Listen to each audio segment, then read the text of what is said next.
Hello, my fellow Americans. This video is intended to expose one of the corrupt judges in Clark County, Washington.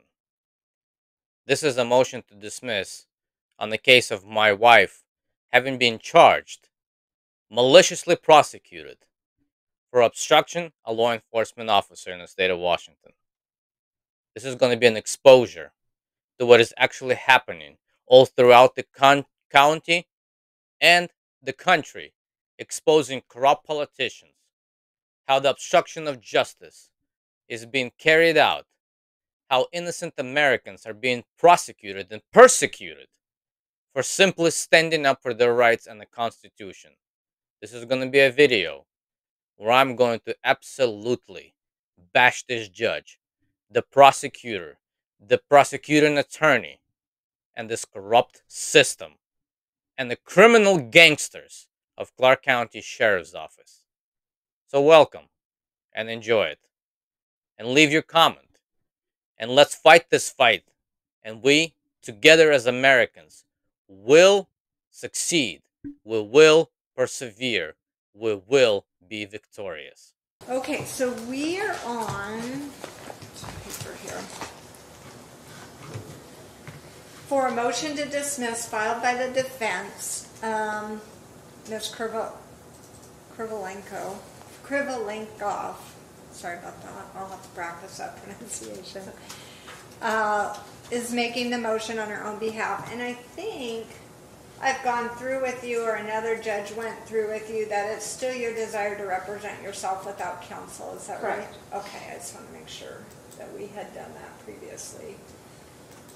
And let me just pull up this case file.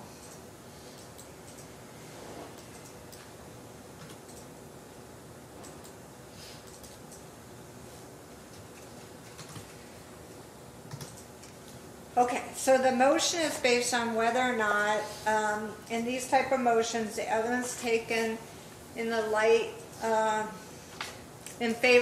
most reasonable inference in the light most favorable to the non-moving party, which is the state, and the issue for the court is whether or not there is sufficient evidence to even proceed to a jury trial, or should the charges be dismissed for the charge of obstruction of a law enforcement officer.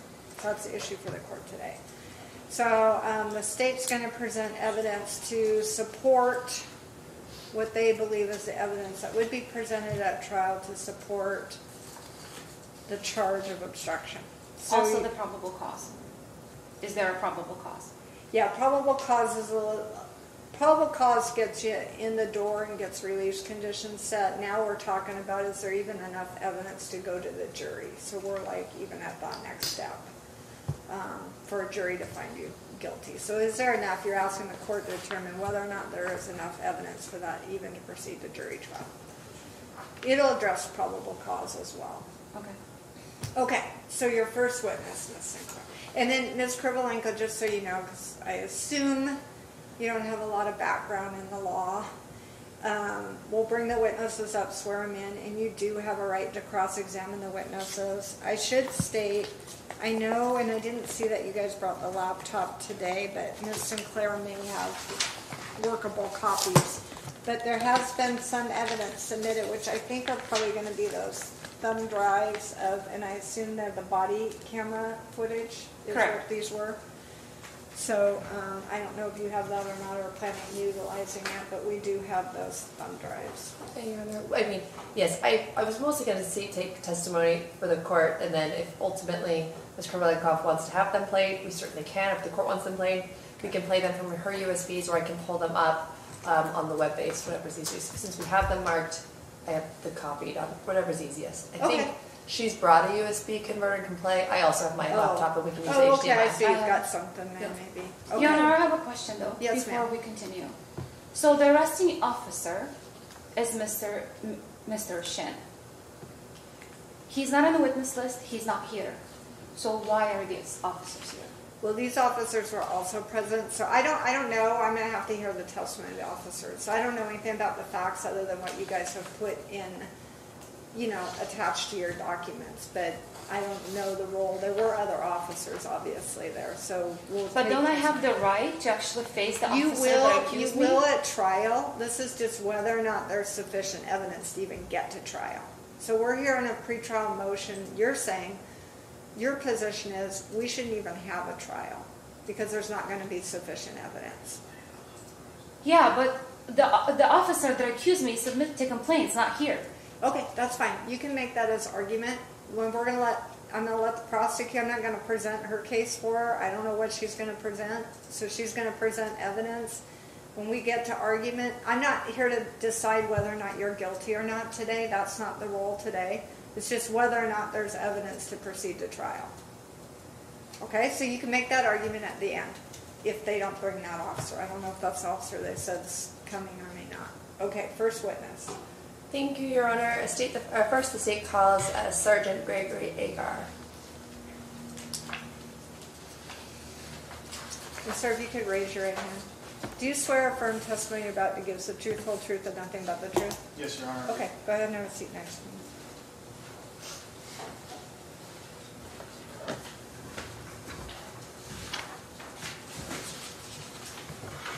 And once you get comfortable there, if you could state your full name and spell your last name for the record. It's Gregory Agar. A-G-A-R is my last name. Thank you. Go ahead, Ms. Sinclair. Thank you, Your Honor. Good afternoon, Sergeant Agar. Where do you work? The Clark County Sheriff's Office, ma'am. Thank you. How long have you worked for the Clark County Sheriff's Office? Over 9 years now. And were you on, what's your current role with Clark County Sheriff's Office? I'm a sergeant for the patrol division. And what does that mean as far as duties go? I'm in charge of supervising a squad of Sheriff's Office employees that work patrol. Were you working the night of January 22nd, 2024? Yes, ma'am. Were you called to a house located at 11411 Northeast 47th Court in Clark County, Washington? Yes, ma'am. Can you tell us about the scene you were called to? The scene that I was called to was a reporting party was calling into 911 saying that they were attempting to repossess a vehicle from a residence. And they were met with some opposition from the homeowners. Okay. When you arrived, what did you see? I guess, were you one of the first on scene? I was one of the first on scene, yes, ma'am. Can you describe the scene when you came up on it? It was pretty chaotic. We were dealing with two people that were trying to repossess the vehicle, and there were several family members out of the residence in the driveway of the street. I brought my patrol car down the driveway, which is a longer driveway, which provides a driveway for several residences. And so in bringing my patrol car down that driveway, the contact team that we had established used my car as kind of a position of cover. Okay. And can you describe why you had to have a contact team? What was kind of the allegations going on? There was allegations that one of the residents was going to get a weapon. Objections. That's irrelevant to me. Okay, it will be relevant as to why they're there. So I'm going to overrule the objection. When you arrived on scene, did you, can you describe kind of what family members you saw, about how many, where everyone was? There was at least two, I would describe as younger adults, a male adult, and then inside the vehicle in the driveway was the defendant. Okay. And can you identify the defendant by a piece of clothing?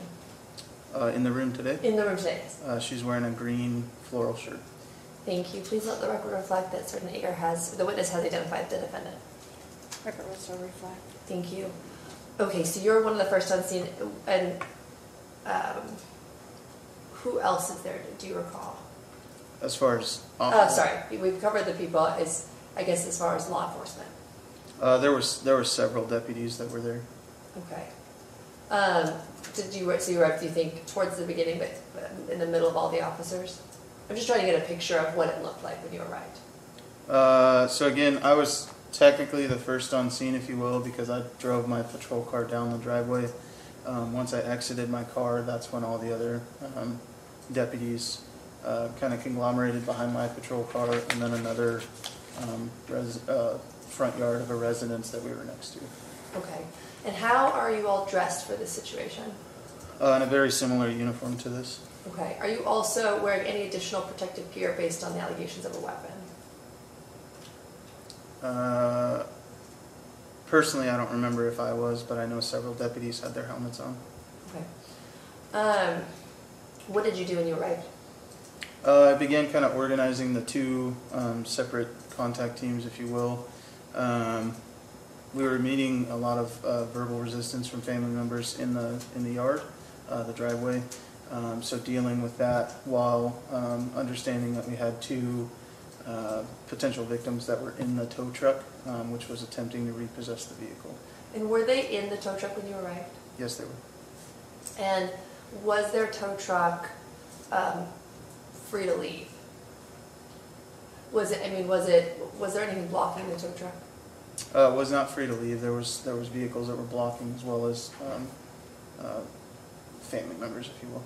Okay. Who was the original, I guess, target of your investigation when you were called to the scene? I believe his first name is Leonid. Okay, so the adult male. Yes. And Your Honor, the statement asks that there's no commentary from the audience. Yeah, so you need to be quiet, sir. You're not representing her. Did you have an objection, Ms. Cribbles? Okay, if you can't quit talking to her, I'll have to excuse you from the courtroom. Did you have an objection? Yeah, I do. What is it? Why, see, it has nothing to do with me again. Okay. I have to get a background as to why they're there. I can't make a determination if there was obstruction unless I know if the law enforcement officers had a right to be there. So I need the background information. So the objection's overruled. Go ahead. Okay, so where is the adult male when you arrive? I believe he was in the driveway, but his actual location changed several times throughout the contact. So he was always in movement? There would be portions where he would be stationary and verbally challenging us, but he was moving a lot, yes. Okay, and was he complying with the orders to come to you? No, ma'am. Okay. Were you in a position to go get him? No, ma'am, not initially. Okay, why not initially? Our primary concern was the two people that were in the tow truck and getting them to safety. And was that done? It was, yes. Okay, and then what was kind of the next order of operation? Once they were to safety, the male went into the residence at one point, at which point it kind of divided our resources between the house as well as the defendant who was in the vehicle in the driveway. And so the defendant being between us and the male that we were dealing with that was being verbally combative with us was the next problem that we had to solve, if you will. Okay. Did you call out to the defendant in the vehicle? We moved up on the vehicle eventually and did ask her to get out. Yes, ma'am. Did she comply? No, ma'am. Okay. What were, I guess, can you describe more about her position in the vehicle, dividing your attention, and how that played a role in your ability to investigate the initial crime? So it was pretty clear to us that investigating the initial crime, we were going to be getting some resistance in that. And so, again, talking about not wanting to present a confrontation and dealing with those issues with the defendant being between us and the male suspect who was in the house. Obviously, we had information that there were statements that he was going to get a weapon, and that was our concern, is if a confrontation was caused with this male coming from the house that was we were advised of was getting a weapon, we did not want the defendant between us and that male subject. Okay, so would you say that it's fair that you had concerns about your officer safety and the defendant in the vehicle safety? Yes, ma'am. Do you recall, I'm trying to see in your notes, do you recall specifically what weapon was threatened? I don't recall specifically. Okay.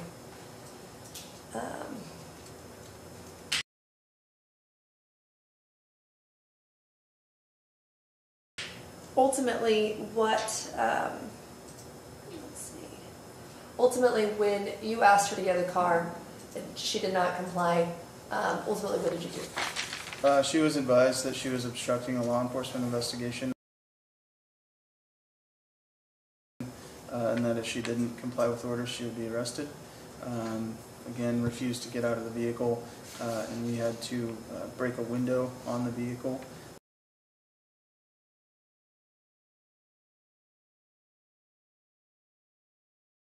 And pepper ball was deployed into the vehicle to actually get her to unlock the door and come out. Okay. And once she was removed from the car in that situation, did that allow law enforcement to direct all of their attention to the outstanding defendant? Yes, ma'am. And initial reason for being there? Yes, ma'am. Okay. Thank you. No further questions from me. Ms. Krivolenkoff, do you have any cross-examination questions of this witness? Yes, I do. So, my question to you, are you arresting officer for my case? The actual arresting officer, no, ma'am. Okay. So, what official's duty were you engaged in? The investigation of a harassment complaint. Okay. So, prior to my arrest, did you suspect me of any crime? We suspected you of obstruction once we advised that you were obstructing our investigation. Okay. So you said do you think you had a probable cause to arrest me, that I committed the crime? Yes, ma'am. Okay. Do you have a search warrant? Did you have a search warrant to search the car and arrest? To search the vehicle when you were arrested, no, we did not have a search warrant. Okay. So where was the vehicle located? It was in the driveway of the residence.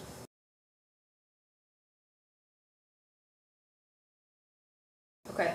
Was I inside the vehicle? Were you inside the vehicle? Yes. Yes, you were. So why was I a subject of any investigation? You were the subject of obstructing, yes, ma'am. Okay. Do you know laws regarding the possession of the vehicle? You'll have to be more specific. So, repossession of the vehicle is a civil matter, not criminal. Correct. So, what your general authority is? My general authority with civil matters is not what the purpose of the investigation into you was, ma'am. Okay. We were there to investigate whether there was harassments and threats towards the two victims of the repossession. Did my husband order you to leave, get off our property? Several times. Private property. Yes, several Okay. times. Did you leave? No, ma'am. Okay. So, did you use force to remove me off the vehicle? Yes. Okay. What justified you using your force against me? Probable cause for obstruction. So, what law gave you what law or what authority did you have to order me exit my vehicle? Again, for our safety and your safety. I did not ask you to protect me. I was safe with my husband at my driveway. Okay. So what law? I just advised you. Your Honor, objection asked and answered. It'll be sustained.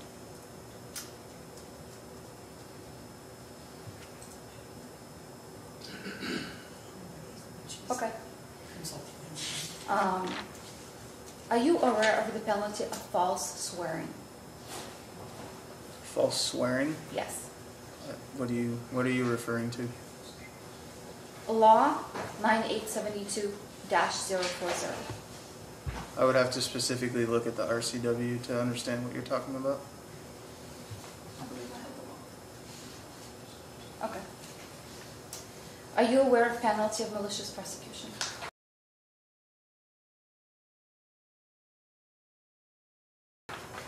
Yes. Okay. Okay, again, no, she's her own witness. She's her own attorney. No talking to her while she's trying to conduct cross-examination. Did you have any other questions?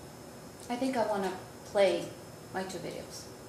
Okay. Because this is getting... Is this a, I don't know what the videos are, so is this his body cam that you're Yes. asking to play? Okay. Do you have his body cam? Just trying to pull it.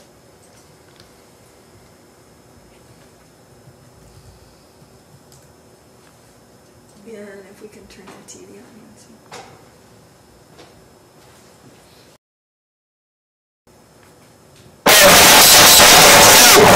Ground cover. Push over on that side.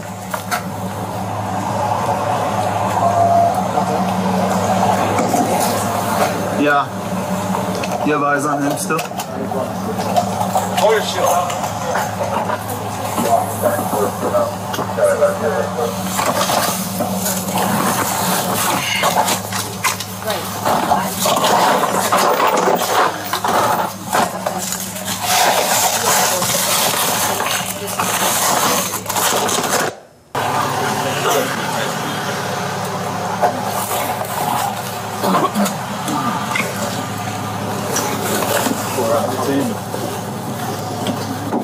She's locked in. Exit out. Come out of the car.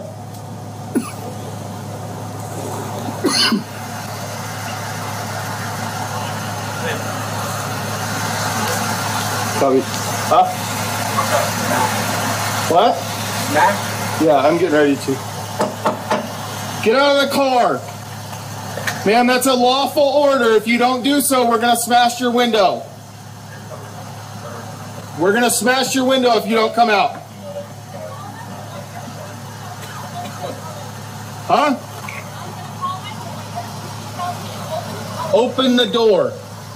Exit the vehicle. At this point, obstruction. Hey, you're obstructing with a law enforcement investigation. You need to exit out of the car. I'm going to break this window. Do you understand that? You're under arrest for obstruction. Exiting the car. Okay. Watch those top windows. You got a window break? Check that door. All the doors are locked. All right. We're going to pop this window. Make sure there's no kids or anything in the back seat. And then we'll unlock the door. Good in the trunk. Thanks, bro. This is your last chance. Exit the car. You gotta be fine. You're under arrest for obstruction.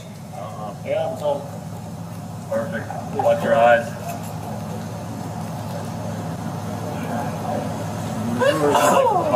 Watch your eyes. Ready? Oh man, let's try a different point. That's solid. We're on the edge. Up. Got it? Exit the vehicle! You good? Yeah, reach through. Yeah. Got something in hand. Come on, be able to get this. I can't reach the lock. I don't want to break the window with her there, though. Exit the car! Give me a second. No! Exit the car now! Yeah, you got 3 seconds to exit that car, you're getting peppered. 1, 2, 3. Get out! Get out of the car! Stop. Yes, you are. Drop what's in your hand. Drop your keys now, you're gonna get peppered now. 756, females out of the car being detained. Joel, do that. You're under arrest, ma'am.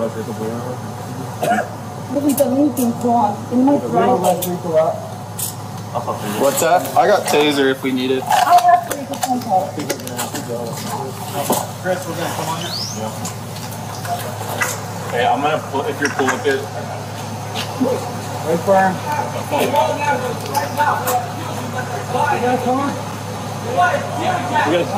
Okay, let's. You're under arrest. Back in. All right. You good? Yeah. Go Go back to your spot over there, behind cover. Are you with them? I'm with them. Okay, go ahead. Look around.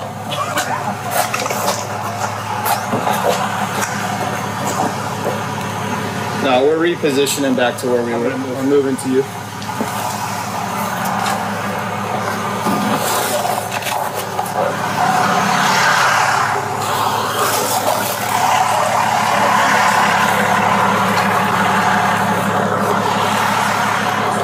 Miss Krivolenkov, do you want her to keep playing? I wasn't There's sure. another exhibit that I want to play, but I don't know what, because I have, the way they send me is by different videos.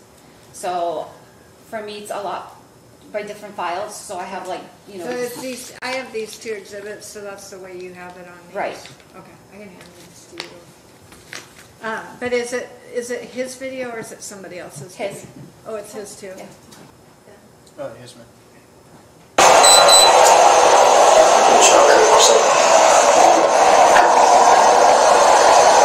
Hi there. Sergeant Agar. I'm kind of running this whole thing tonight, okay? So, just so you're aware of what's going on and how things transpired today, okay? Your husband made some threats to the tow truck drivers. He actually didn't. I was there. Okay. He was trying to be nice, but the tow truck people weren't. Okay. Well, let me ask you this. Do you want to provide a statement about what happened tonight? No. Okay. I'm going to go through my orders. Okay, that's fine. So I guess in that instance, the only questions that I'm going to ask you are safety related to what's going on in the house.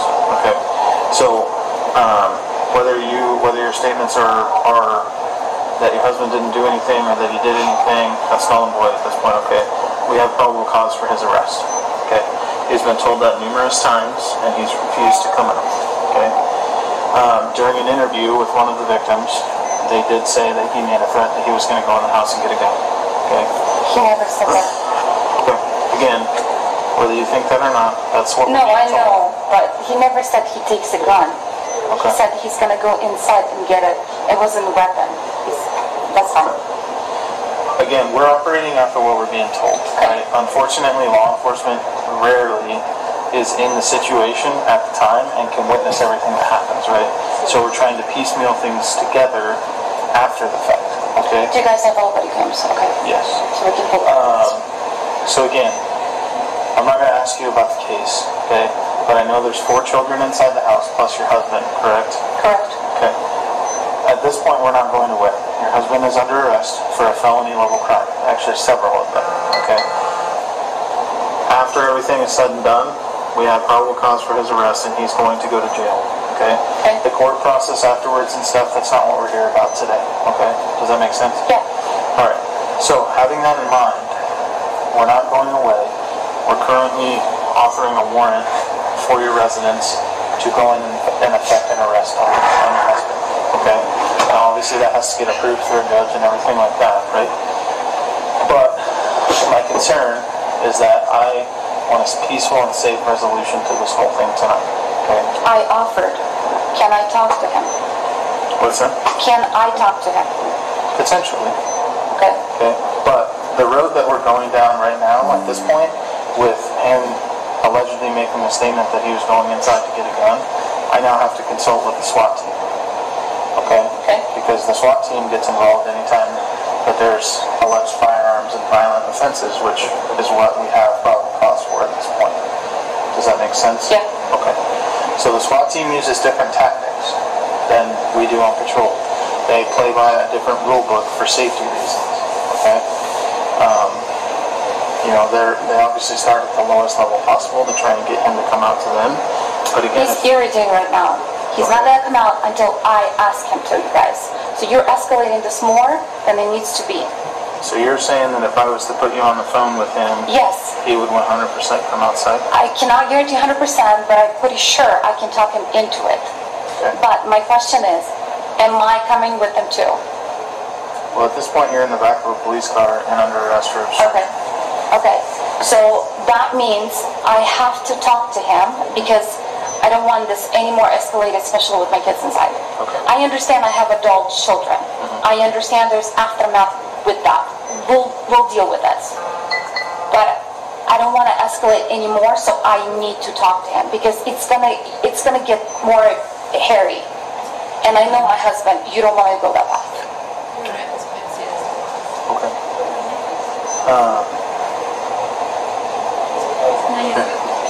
Will you just be honest with me about the firearms? There is no firearms in the house. There's no weapons.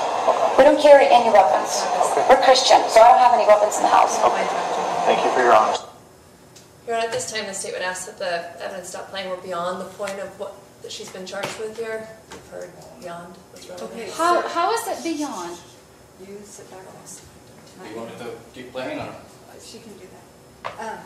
Before I go any further, what more is there on that tape that you want the court to hear at this point? There's a discussion about no weapons. Right. And then what happens? I don't know, but can you summarize it for me? What is it you're trying to get in with this tape is what I'm asking. What I'm trying to get in is why was I caught in all of this? Okay, I get that part, but what on this tape do you want the court to know that? Is there anything more other than you're saying there's no weapons? Do you call him? Does he come out of the residence? Well, he never explained the situation why I was under arrest. Okay, that's fine. So I'll just take you at face value on that. That he doesn't tell you why you're under arrest. But what else on that tape portion is important for you, for me to hear from your point of view? You viewed it, right? I did.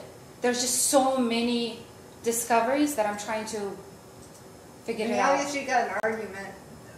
Something on that tape, you've got some argument that's pertinent, and I just need to know what is that? What is it that I should be hearing? Basically, my point was off this specific exhibit that I don't understand why. Instead of explaining me why I was arrested, explain me why, I don't, they put me more in risk than feeling my safety at this point. Okay. So, do you call your husband? Is that on that tape? Do you ultimately call him? Yes, I did. Does he come out after you call him, or do you know? No, because he didn't let me finish. They didn't get the results they needed. Okay, so you try to call him, and he doesn't come out, and then they... I tried to call him, and I tried to negotiate, but then it's not that we did, the conversation was the end. He abrupted the call, so okay. I never had a chance. So go ahead and have a seat for a second, and then if you want to ask him those questions that you just told me, or ask him questions about what we saw both earlier and on that portion of it. So, one of my questions is to you. You the one that arrested me, correct? No, ma'am. I was the one that gave you a lawful order, and somebody else actually placed you in handcuffs and arrested you. Okay. So, do you know who that is? I don't recall specifically who placed you in handcuffs, no. Okay.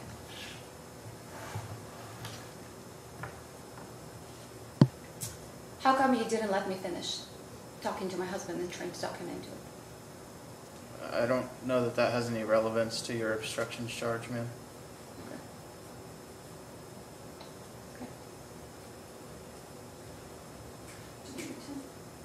Okay, again, any other questions of this witness? I have other witnesses as well. I have one more, which is number 10. It's a really quick one.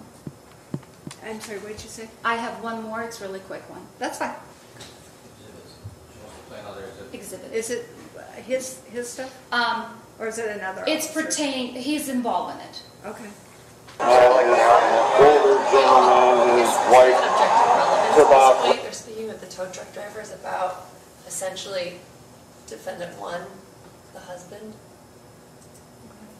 And I also don't know that this is Deputy Clement Higgins' body camera. Do you recognize that? I believe it's Deputy Fisk that's speaking. Okay. But I haven't viewed it previously, so I'm not 100% sure. But Deputy Fisk's voice is the primary voice. So in this. what's on this tape that you're trying to introduce? What I'm trying to do is basically, I'm gonna try to put it so you, where I'm coming from. Okay. If you're the one that arrested me, okay, I so didn't that's what I'm testify saying, to that. you didn't, okay? But somebody else took your statement, copied to there and signed it, and it's on the video. So they never saw the arrest, my arresting officer never saw the arrest. He was not there, but he signed it. Whatever, you copied and did it. And I was in the vehicle present when that happened, so I have a video on it. Besides the camera, I was present when that happened. So you witnessed the arrest. You gave your testimony to somebody else, and they sign it. Is that a question for him? Yeah. How does it work? It can work a multitude of different ways, ma'am. I can author my own probable cause statement. I can provide statements to somebody else that they can include in their lengthier probable cause when there's more than one defendant. There's numerous ways to do that. How come you didn't submit it? How come you didn't submit it? How come somebody else did it, not you? So I wrote down statements regarding what the probable cause for your arrest for obstruction was and sent that to one of my deputies to include in their report along with a probable cause statement. So whoever arrested me was not even there. So how does that work? Again, At this point, Judge, she's starting to get into a legal argument that the It court is a to legal make. argument, but you've made your point. I think that you wanted to show him once that he provided that information to someone else. Yeah. Okay. Was that all you wanted to show him that for? Yeah. Okay. You guys can go ahead and see. You can see in the back. Any other questions for this witness? There'll be a chance for you to argue at the end. But any other questions? No? Okay. Any redirect? No, nothing for the state, Your Honor. Okay. You can step down. Thank you, Your Honor. State's next witness. Thank you, Your Honor. Next, the state would call Clark County Sheriff's Deputy Chris Freudenberg to the stand. Do you swear affirm testimony about to give the truth, whole truth, and nothing but the truth? Yes, ma'am. Okay. Go ahead and have a seat next to me.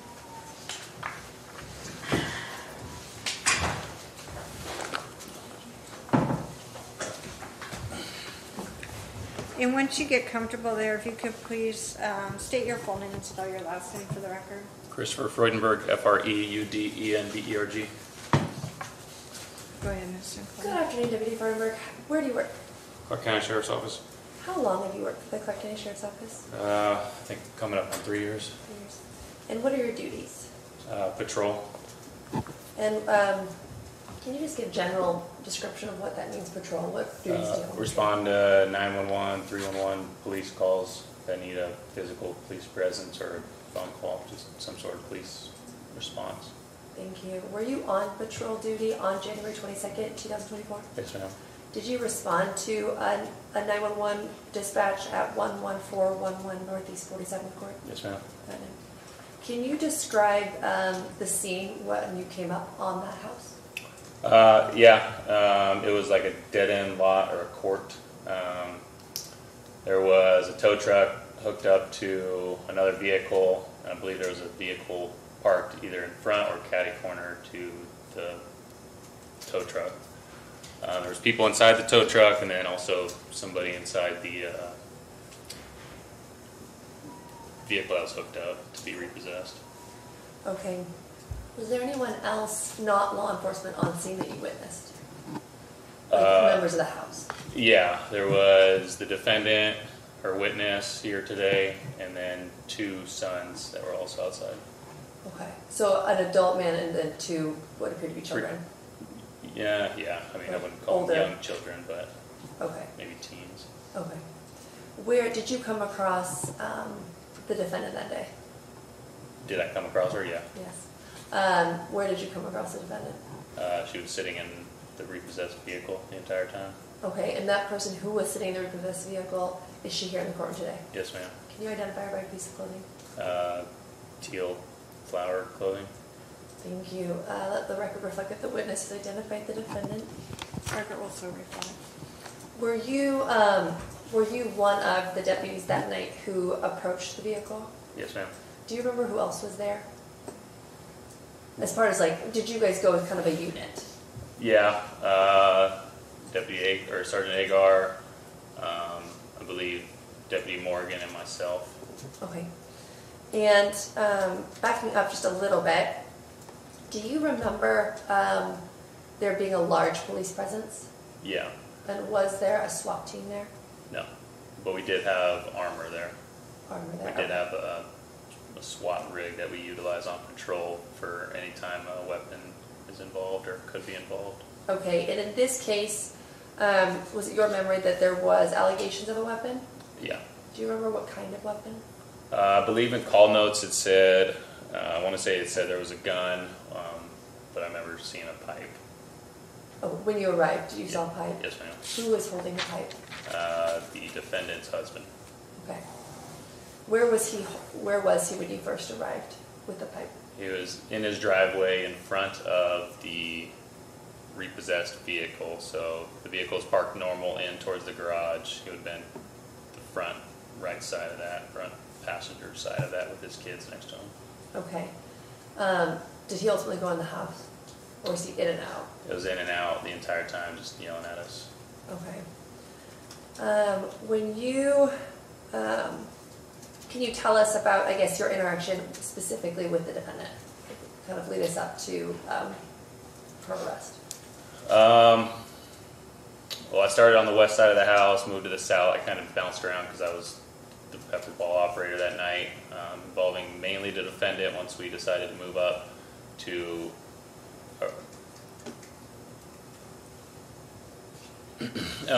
once we decided to move up to extract her from her vehicle. That's kind of my main involvement. The reason for that was because of her husband's hostility. This was also a two-story house, which possessed a lot of issues for safety reasons for us, mainly because our kids were running up and downstairs, and us not. Yes, if you could describe more, what's the concern with the defendant being in the vehicle? There's a crossfire issue. So the front door would have been to the right of where the vehicle was parked. So him coming in and out of the house, with us having a team right in front of the house and a team to the west side of the house, presented a crossfire issue if he decided to act or do something irrational. Also, it being a two-story house, they have a downward angle if they did want to shoot or throw or do something towards us, which would also affect the defendant being in crossfire and all of that turmoil. Okay, and did her presence in the crossfire, did it kind of hinder your ability to focus on the original call? Yes, ma'am. Okay. And were there concerns for not only her safety but officer safety? Yes, ma'am. Okay. Thank you. Stan has no more questions. Okay, cross-examination of this witness. Your Honor, I'm going to ask the same questions. That's fine. So you're just going to bear with me? You're just going to bear with me because I'm going to ask you the same questions.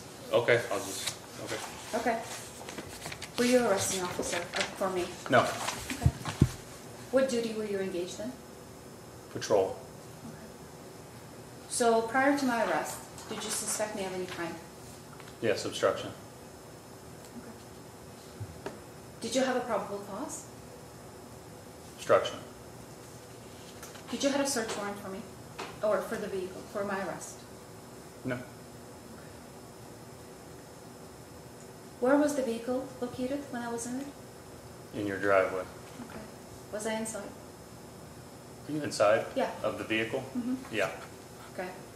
Was I a subject of an investigation? That's too broad. You have to narrow that down. The reason you guys got here, was I the reason that you guys got there? Was I? You became involved in the reason, yes ma'am. Okay. With the repossessed vehicle not being able to, your vehicle was hooked up to the repo truck, and without being able to drive away safely because of your husband's actions, you involved yourself in that situation, yes. Do you know the repossession laws? I do not. Okay, so they're civil, they're not criminal. Okay. So, civil matters can turn to criminal matters by the actions of parties. Did my husband order you to leave our property? Yeah. Okay. Did you leave? Which operates in Clark County, just for the record. Did you leave? Did we leave? No, ma'am. Okay. We did not leave because there were 2 people stuck inside of a tow truck that did not feel free to leave, nor could they drive their tow truck away because it was hooked up to a vehicle that you were sitting in, and they cannot drive a vehicle away because there's somebody inside that vehicle. Did you use force to remove me from the vehicle? Yes, ma'am. Okay. Do you justify that force? Yes, ma'am. Okay. So, what law or lawful authority did you to order me out of my vehicle? I didn't order you out of your vehicle. Okay. Oh, I did, actually. I told you you had 3 seconds to get out of your vehicle. So, are you aware of penalty of perjury? Are you aware of penalty of perjury? What's the relevance? Okay. What's the relevance? You can answer the questions. You know the penalty of perjury. Okay, sorry. It's all right. Do you know? Can you answer it? Yeah. I can answer it broadly. Okay. Are you aware of penalty of false swearing? Yeah, vaguely, yeah.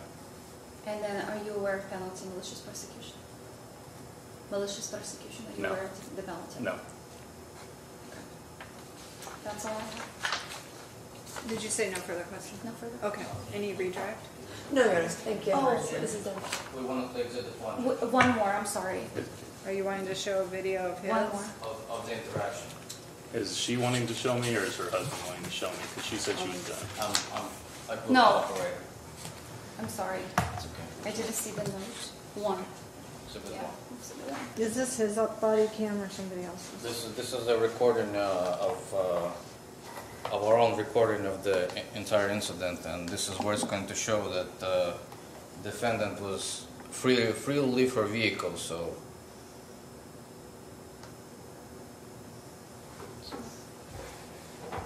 And we're going to, actually it's going to be a little bit lengthy, but it takes all the... Not in doubt. Good for them. Play it Just about halfway. I'm giving you a warning. You step out. May I speak in this video? You guys are better get the hell off my property. You are not welcome. Get the hell off my property, and you better put your weapons away. I have children here. I have children here. I have young children here. Your asses better put your weapons away. You have crossed the line. Nobody approach my house. I'm telling you right now, nobody approach my house. You have been warned. It's too much for me one night. Your asses crossed the line. I need to You feel- better get I your don't feel sheriff anything. out here. You crossed the line. You have drawn your weapons on my young children. You have drawn your weapons on young children. I did not call you. Whoever called you, you better get the hell off my property. I'm warning you. That's it. That's it. Get the hell off my property. What exhibit was this? One. Good thing we don't have tutor tomorrow. Stay behind the car, because these idiots are gonna snap. I'm not a threat to you. I was never a threat to you. I never told you, and you drew your weapons on me. Go inside your home. We want your You don't tell me what to do. I'm on my own property. I have not committed any crime. Go inside your home. Kiss my ass. Ba, назад иди. At this point, the state has to stop the tape and object for relevance. If we're not here to argue, Just go ahead and stop the tape, please. Play from the time where it's been said that she's free to leave her All due vehicle. respect, sir, you're a witness. And, Yeah. and yes, I guess Your Honor, we just Is raised this not a body cam? Is this something? This is his. So I don't video. have any way to authenticate it, which isn't really my concern necessarily today, but the initial issue is we're not here to argue Mr. Okay, I think, all right, if you guys will step back, criminal handcuffs, bring the material back.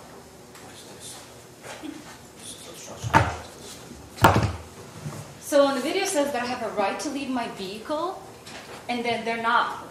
They're so. Ask him a question if you have one. So I have a right to leave my vehicle, right? To leave? Yeah. Leave it how so? Like exit the vehicle? Yeah. Okay. Okay. But at that moment, you guys put me at risk. Not myself. You guys did. What's your question? My question is for you. How come it was not escalated peacefully? How come when you deputies arrived, or you were, or anything, nothing was negotiated? It was instantly attack. Sorry, I missed your question. So my question was, you took me out of the vehicle, that you never gave me a chance to safely leave because you guys put me in jeopardy, not myself, you guys did. What's your question? So why? Why did you took me out of the vehicle if it was a safer place for me to be in the vehicle? I'm just going to give you an answer I think you're searching for. If we look at timestamps of the 911 call that originally came in as a minor disturbance to the end of the call when her husband, the defendant's husband, was arrested, I believe was over 2 hours. The time from that minor disturbance that escalated to a major disturbance, which prompted our response. The defendant had ample amount of time to exit her vehicle, and she didn't. Police arrived and gave her ample amount of space to exit her vehicle, and she didn't. And the entire time we were dealing with the defendant's husband, she still had ample time to exit her vehicle, and she didn't. She was given warnings to exit her vehicle, she didn't. Force was used on her vehicle, and she was extracted from her vehicle and placed under arrest. Any other questions? No. Any redirect? No, you're. Okay, you can sit down. Oh, any other witnesses for the state? No, not the same. Thank you. What? No, Your Honor. So do I have a right to call a witness? It's on the sufficiency of the evidence. So, who is it you're wanting to call, Mr.? I'm going to call Mr. Krivolenko. I don't know what's your position, Ms. Sinclair? Your Honor, I don't know how it's relevant. It goes with what the state's alleging. We're alleging obstruction. We have to provide, we ultimately hold the burden. It's simply whether there's a prima facie showing that there's sufficient evidence of the record for the case to go before a jury. It's bringing in a defense witness at this point, when really I think normally we just go on the police reports. At this point, it seems more like a trial issue. Because again, we're just here to see it show if there's a prima facie showing. Yeah, you'll have a right to call witness if we get to trial, but again, it's just whether or not the state can present enough evidence. You may have evidence, you don't have to necessarily agree, and you may have evidence that contradicts that for trial purposes, but do they have enough based on their witnesses for the court to determine whether or not this should go to a jury? Okay, so argument, Ms. Sinclair? Thank you, Your Honor. Yes, in this case, the state, it's somewhat argued of a state NAPSTAD motion, whether there's a prima facie showing that there's sufficient facts to support this case proceeding to a jury. The state would submit that we've provided enough facts to make that prima facie showing with all presumptions and assumptions going toward in favor of the state. You heard witnesses today from Sergeant Agar and Deputy Freudenberg. They were two of the three individual deputies who went up and ultimately developed probable cause to arrest and obtain the defendant that day. You heard testimony speaking about the situation that they were called to. They were two of several deputies that were called to a scene involving a male defendant, involving felony charges to include felony harassment and unlawful imprisonment. They're called to that larger scene, and in the middle of that larger scene, their duties are being delayed and obstructed by disconnected, having their attention split with the defendant sitting in the car, which is kind of the catalyst of this whole incident. They're giving her multiple commands to get out. Again, obstruction doesn't necessarily need to be this long, drawn-out process. They have to take in a number of factors of which you heard today. They had split attention. They had concerns about a firearm being used, as you heard testimony from Deputy Freudenberg. There were multiple points at which she could be in the crosshairs, or deputies could be in the crosshairs. They have a much larger community safety factor play at risk, all of which was delayed, their end goal delayed by the defendant's presence in the vehicle, sitting in between them and her husband, the initial person of interest. Obstruction of a law enforcement officer is not a be-all, end-all crime. The facts to show that the state has to show is a willful, hindered, delay, or obstructed a law enforcement officer in the discharge of the duty, and they knew that the law enforcement officer was discharging the duties. The state would submit, we provided enough facts. This is not, I know before had raised an issue with state v. EJJ. This is not a First Amendment issue. The state is not alleging that her comments, anything she was saying, somehow put her in a position of obstructing. It was purely her conduct, her placement in that vehicle, refusing to get out when they're dealing with a potential firearm situation. Again, this also is in a situation where law enforcement is trying to, make kind of a community caretaking concern, and they're just trying to get behind the door, the passive resistance of just not opening the door. She's actively in the middle of a very hostile crime scene involving, again, allegations of firearm and then also involving concerns about child welfare, the tow truck driver's welfare, and again, several officers. So this was an active criminal investigation. At that point, they had developed probable cause to arrest the initial defendant, but again, could not execute on that because their safety and attention was split in the direction of the defendant. And the state would submit that we've shown, provided a proof of showing that there's sufficient basis to proceed. Thank you. Ms. Krivolenko, did you have any argument you wanted to make? Well, my argument is between the time of the tow truck arriving and between the officers, not even one officer came in and knocked on the window and asked me what is going on, what to explain. They assumed that I was just part of it. So if they say they fear for my safety, well, they never initiate anything to help me with that. They pretty much broke into the car and pulled me out. I didn't resist it. I did not argue with them. I even assisted, tried to help me. So at the end of the day, I was still arrested and I was still accused. But through the whole process, through the couple hours before that, even before it escalated, none of them actually took an effort and just tried to talk to me or see if I can, help out. It was after the fact they arrested me. I was willing to work with them and to subside, but none of them bothered. When I was in the vehicle, I did call the lawyer. When I was in the vehicle, I did call 911 because I was in the panic mode, because I was scared, because I didn't know what was going on, because I got caught out in the middle of all of this. So I don't understand why I'm here, honestly, because I think this is ridiculous. If they, and I'll be honest with you, when I was in the vehicle, I asked several times, is there anything I did wrong?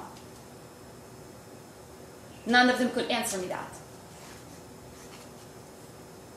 Okay. They were just tiptoeing, as I say. They were just playing around.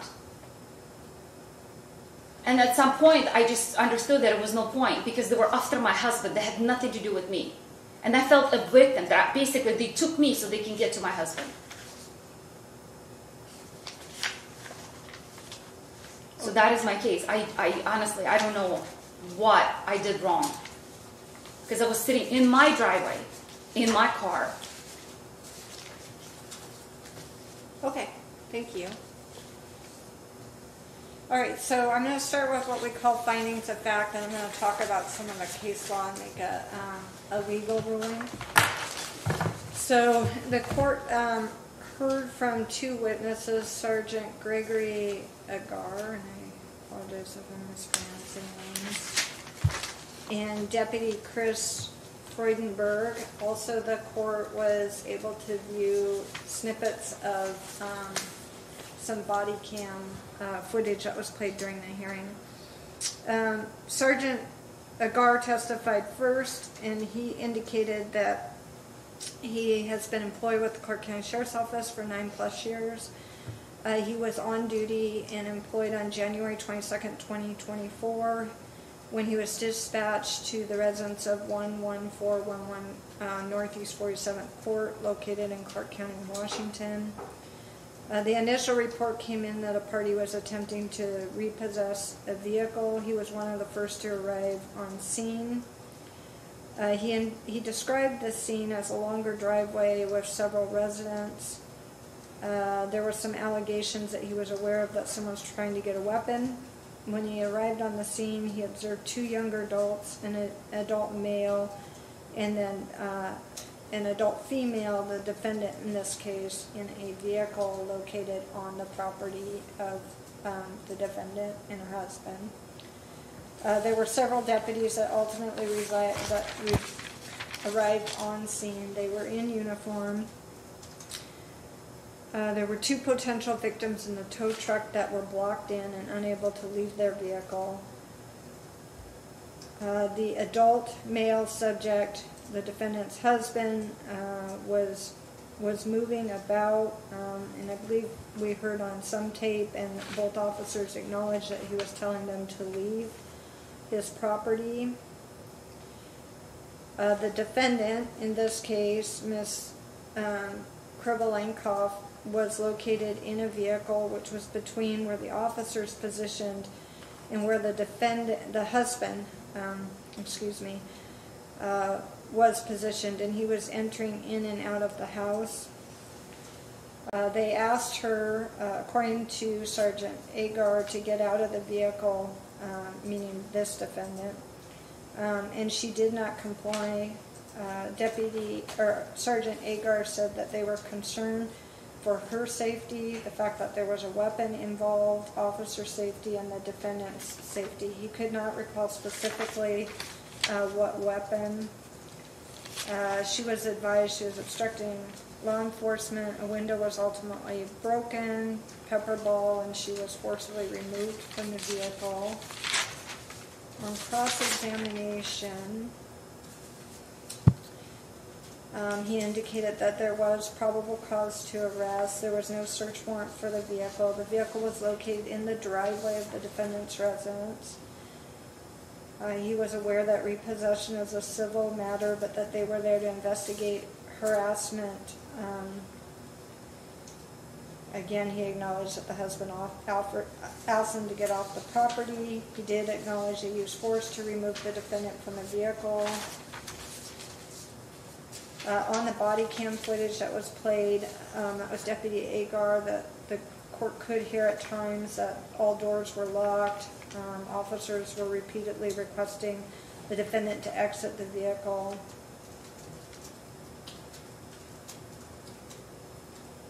They were concerned that he was going to get a gun. There was 4 children plus a husband.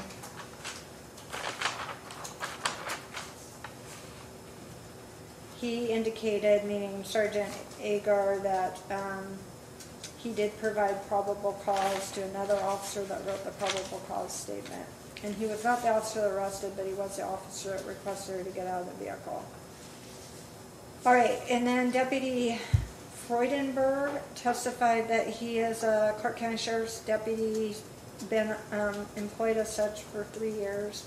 He also responded and was on duty on January 22nd, 24 to the resident in question, that it was a dead-end lot. There was a tow truck hooked up to another vehicle. There were vehicles between or blocking the tow truck. There were people in the tow truck, and 1 adult man, 2 teens, and the defendant on the scene. The defendant was located sitting in the repossessed vehicle. He was able to identify the defendant. There were other police presence.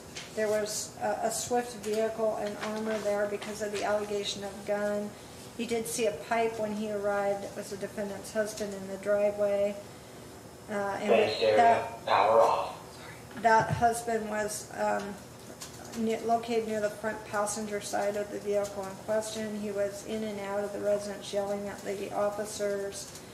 This officer was positioned on the west side of the house. They had safety issues, the fact that there was a threatened use of a weapon, crossfire from the front door would have placed both Ms. Krivolenkoff and officers in harm's way. It was a two-story house.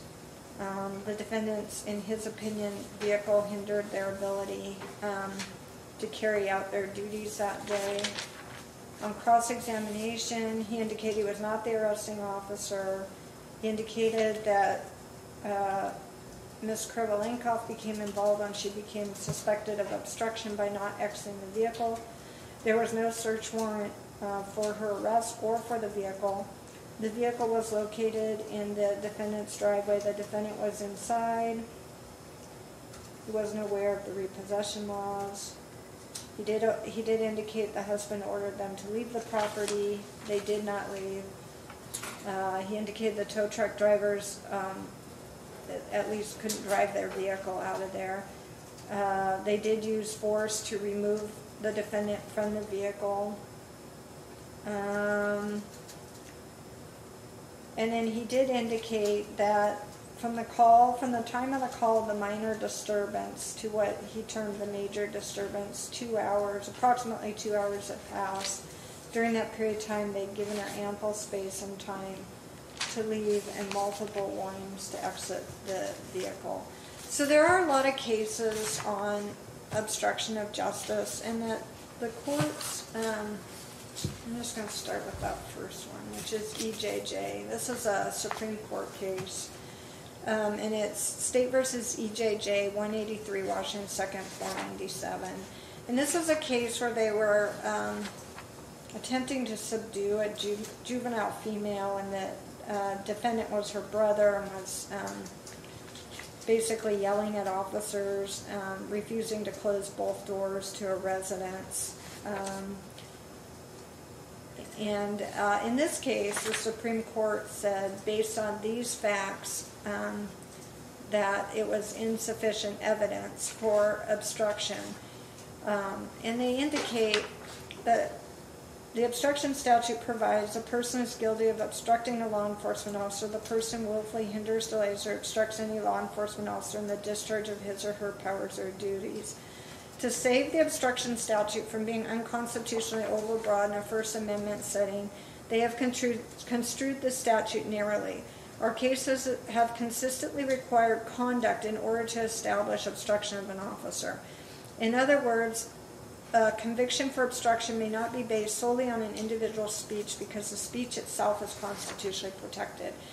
In the end run, I think that the court concluded that they couldn't distinguish EJJ's yelling at the officers from any actions he was taking, such that they were satisfied that his conviction was based solely on conduct and not on words alone, or not on words as well.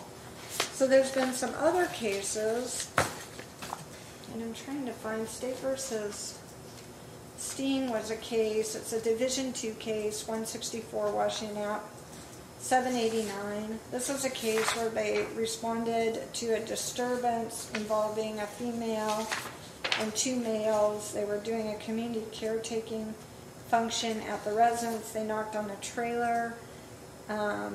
Nobody answered. They ultimately had to break into the trailer. They located Ronald Steen, the defendant, the sole occupant, who didn't open the door after multiple attempts to get him to open the door.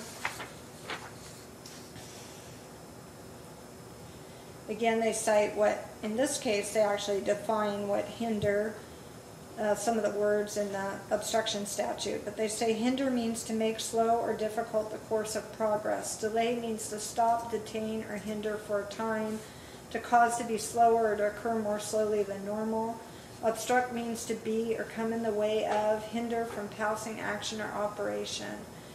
And then they defined what willfully, when he acts knowingly with respect to material elements of the offense. In this case, they actually said that this individual's actions did amount to obstruction by not opening the door when requested of a trailer, when requested to do so by law enforcement. This case relied on State versus Contreras, which is 92 Washington Ave 307.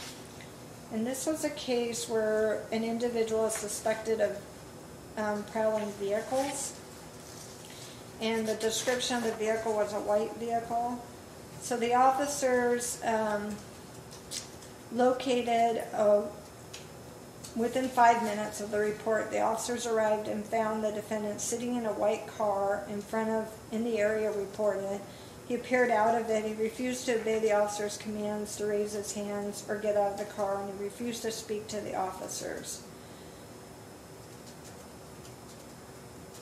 So in this case, they said his suspicious and uncooperative behavior, coupled with the report of vehicle prowl of a white car in that location, justified the officer's investigatory stop. Then they go on to talk about obstruction, because that was the basis for which he was ultimately arrested.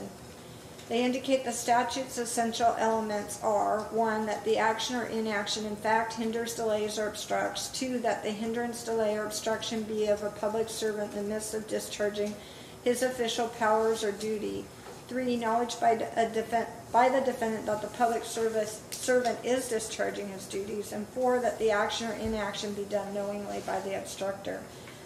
And they went on to say that mere refusal to answer questions is not sufficient grounds for arrest of obstruction of a police officer, but Contreras did more than merely refuse to talk. He also disobeyed the officer's orders to put his hands up in view of the officer, to exit the car, to keep his hands on top of the car, and to provide his name. So they found that that was sufficient for obstruction in that case. And then the last case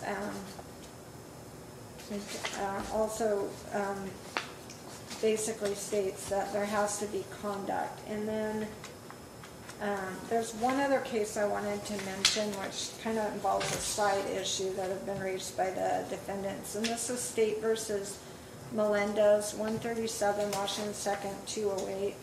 This talks about kind of the right of privacy in a vehicle as relates to a passenger. In this case, they had probable cause to stop the vehicle based on the driver's actions, and they ordered the passenger to stay in the vehicle, and the passenger exited the vehicle. So they go into a kind of privacy analogous as to the privacy interest of the person in the vehicle.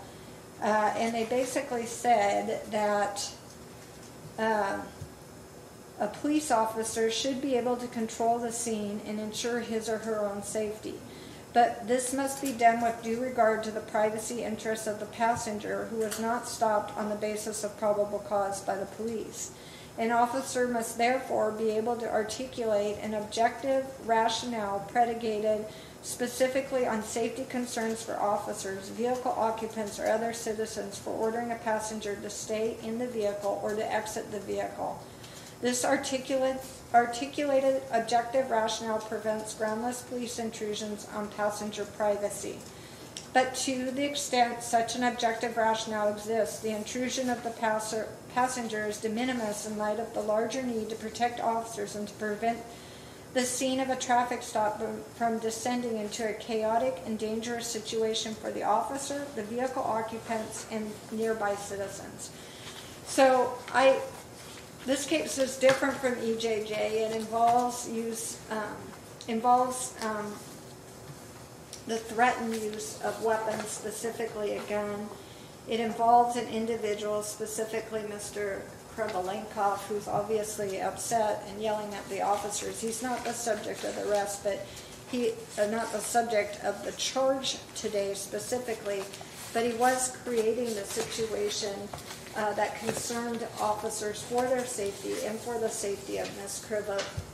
Krevelenkov, such that the court is finding there is sufficient evidence for the obstruction charge to proceed to the jury, that they have delineated or articulated sufficiently that there was officer safety concerns.